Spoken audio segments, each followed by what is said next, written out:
बच्चा लोग, अब हम बात करने वाले हैं इस पे रिफ्रैक्टिव इंडेक्स के कुछ न्यूमेरिकल्स पे। ठीक है, देखिए पहला न्यूमेरिकल को पढ़िए। पहला न्यूमेरिकल क्या कह रहा है?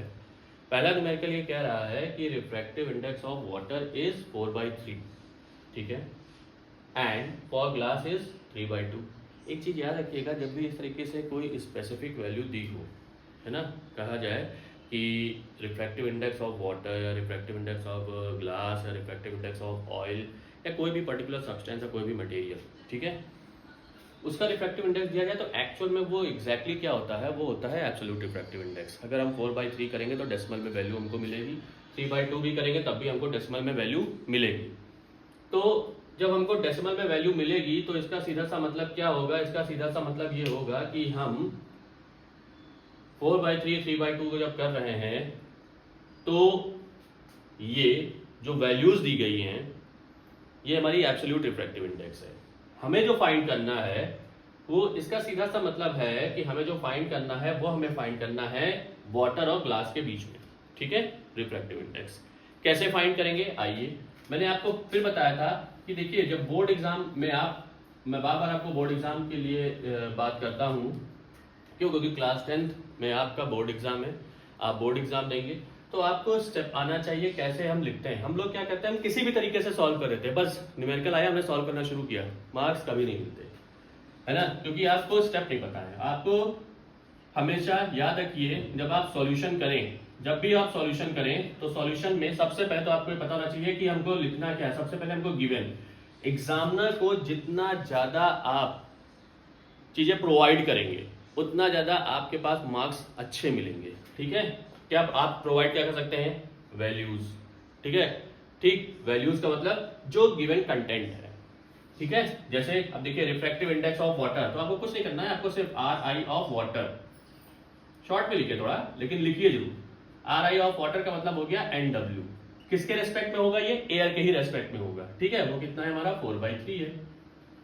साथ ही साथ RI ऑफ ग्लास मतलब रिफ्रैक्टिव इंडेक्स ऑफ ग्लास। अब रिफ्रैक्टिव इंडेक्स ऑफ ग्लास मतलब Ng इज इक्वल टू हमारा कितना है? 3/2 है। ये 4/3 है, ये 3/2 है। अब कहते हैं what is the refractive index of glass with respect to water. मतलब अब ये रेयर मीडियम हो गया, ये हमारा कौन सा? ये हमारा डेंसर मीडियम हो गया, ठीक है।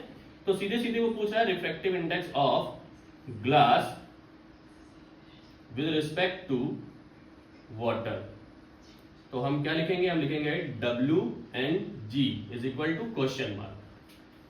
अब बहुत सिंपल सा है, देखिए भाई WNG है, WNG है ना, तो देयरफॉर आपको क्या रखना है? आप ये जानते हैं 1 and 2 इक्वल टू N2/N1 होता है, तो 1 N और 2, तो 2 आपका क्या हो गया? सेकंड मीडियम कौन होगा? ग्लास हो गया।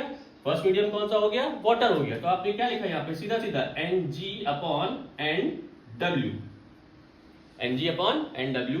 अब Ng कितना है? अगर आप देखिए Ng की जो वैल्यू है वो है आपकी, मतलब रिफ्रैक्टिव इंडेक्स ऑफ ग्लास जो है वो है 3/2, ठीक है, और ये कितना है?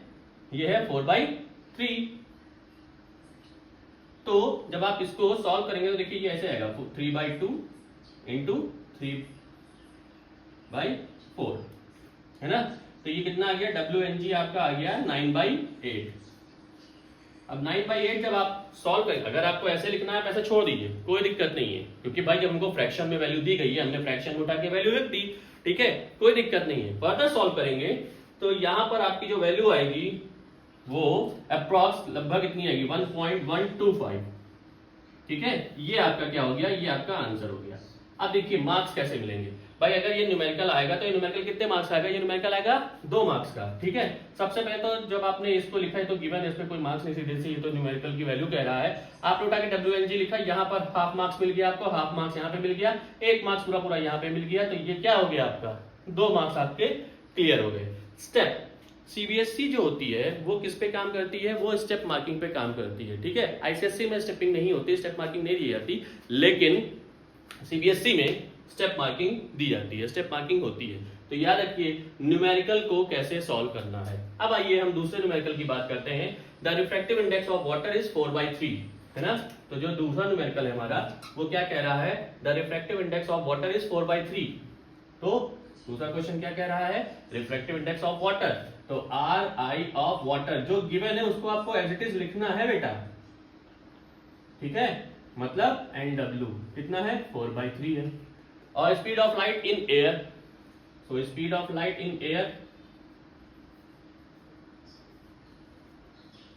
अब एयर का मतलब क्या होता है, इसकी वैल्यू क्या होती है, C होती है, 3 × 10⁸ मीटर पर सेकंड गिवन है, वेरी गुड।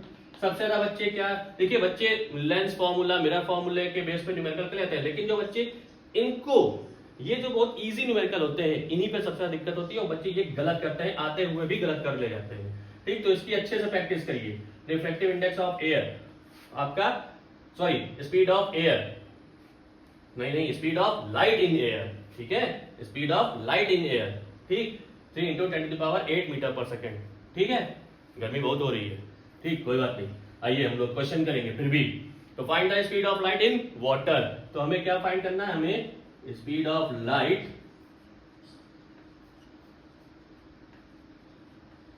इन वाटर, तो हमें V फाइंड करना है। अरे आप खुद देखिए, शायद आपके सामने सीधे सीधे फॉर्मूला बेस्ड क्वेश्चन आ गया, क्या आपने तो ये देखना है कि ये जो लिखा हुआ है कहीं आप एब्सोल्यूट रिफ्रैक्टिव इंडेक्स को तो नहीं भूल रहे हैं। अगर एब्सोल्यूट रिफ्रैक्टिव इंडेक्स को नहीं भूल रहे हैं, वो आपको याद है, तो n = क्या होता है, C/V होता है, और यहाँ पे n क्या है, n आप W दिया हुआ है, तो वो क्या हो गया, वो 4/3 हो गया, और यहाँ पर हो गया 3 × 10⁸ मीटर पर सेकेंड, ठीक है। अब ये क्या हो गई, V, आपको तो V फाइंड करनी थी, क्रॉस मल्टीप्लाई करिए, सीधे से क्रॉस मल्टीप्लाई करिए, आपका क्या आ जाएगा, अरे क्रॉस मल्टीप्लाई करेंगे तो सीधे से V = ये 3 उधर चला जाएगा, 9 × 10⁸ है ना, तो 4 और 9 मतलब 2.25, मतलब आपका क्या आ गया, वैल्यू आपकी आ गई 2.25 × 10⁸ मीटर पर सेकेंड, ठीक है। तो ये बच्चा क्या हो गई, ये इस तरीके से आपने दो न्यूमेरिकल कर लिए, ठीक है, दो न्यूमेरिकल को आपने स्टेप बाय स्टेप ऐसे सॉल्व भी कर लिया, जब तक आप फॉर्मूला नहीं लिखेंगे। और एक चीज और, काफी बच्चे क्या करते हैं, लास्ट में न्यूमेरिकल सॉल्व कर लेते हैं, बड़े खुश हो जाते हैं, हमारी न्यूमेरिकल की वैल्यू आ गई। देखिए याद रखिएगा, refractive index is unitless, dimensionless quantity, but speed of medium, speed of velocity, जो आपकी जो होती है speed in medium of velocity, उसकी यूनिट होती है। यूनिट नहीं लिखेंगे मार्क्स नहीं मिलेगा। अच्छा एग्जामिनर पूरा चेक करता है, याद रखिएगा। अगर आपने सिर्फ 2.25 × 10⁸ लिख दिया, मीटर पर सेकंड नहीं लिखा, हाफ मार्क्स कट जाएंगे, ठीक है। तो इन सब चीजों को अच्छे से ध्यान दीजिए, और न्यूमेरिकल की जितनी ज्यादा हो सके प्रैक्टिस कीजिए बच्चे, ठीक। All the best for your board examination, ठीक है। अभी से लग जाइए, तैयारी करते रहिए, ठीक। उम्मीद करता हूं आपको समझ में आया होगा। Please like, share and subscribe my channel. Thank you so much बच्चों।